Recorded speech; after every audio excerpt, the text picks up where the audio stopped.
Well, this explains it. I'm in Cuckoo, and in Cuckoo, oddly enough, this is where the earthquake came.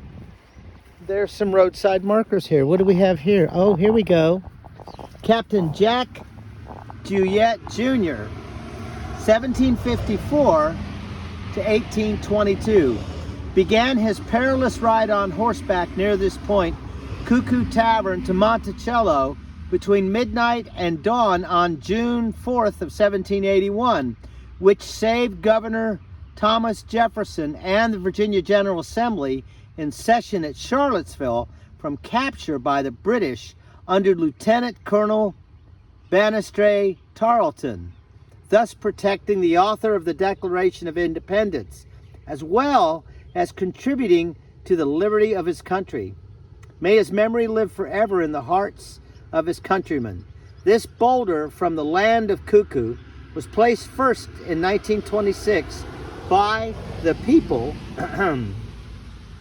of the village and Louisa County at a site approximately 40 feet distant, given by Dr. Eugene Pendleton, whose family has owned Cuckoo since 1815. It was relocated here in 1968. Tablets erected in 1926 and 1968 by the Jack Jouett Chapter, Virginia National Sons and Daughters of the Revolution. Look at that. That's pretty cool. So there you go. So this is definitely the main road from Richmond to Charlottesville, Montpelier to Richmond. Ergo, I guess continuing on to Jamestown and the like. But we have a couple here. Let's read these signs. These are wonderful. By the way, this is where we had the huge earthquake and Alan Jackson did a concert. But yeah, the underground fault is here of all places. Jack Jouett's ride.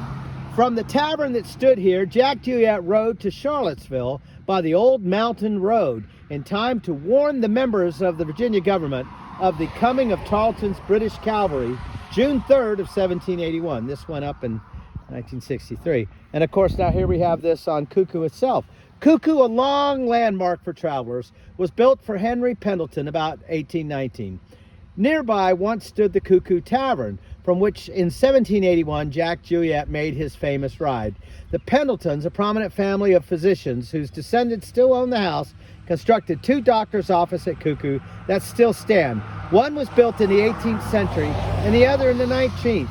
The house retains many federal-style details, as well as an early 20th century colonial revival portico. Cuckoo was listed on the National Register of Historic Places and the Virginia Landmarks Register in 1994. Well, that's kind of cool. See if I can take a walk up here. I don't see any no trespassing signs, and I will be kind and gracious, and hopefully no one will yell at me, "Get off my land!" But it is lovely out here. So if you do any research on the Pendletons, the first thing that you'll find is that, as they say, a prominent family. There was a lot going on. Now that's kind of interesting. Something was going on there. Who knows? A sign. Maybe this was a gas station. That does kind of look like a sign. Interesting. That could have been a store. Hopefully no one won't holler at me. But it's a magnificent home, and you get a sense of it. But a very important landmark for Virginia history and American history, for that matter. Of course, there's the Magnolia, albeit a new one, but it's absolutely lovely home. Anyway, no one's yelled at me yet, but I better get out while there's still time. But nice roadside sign, well maintained, and lots of history here in Virginia. So anyway, thanks for dialing in.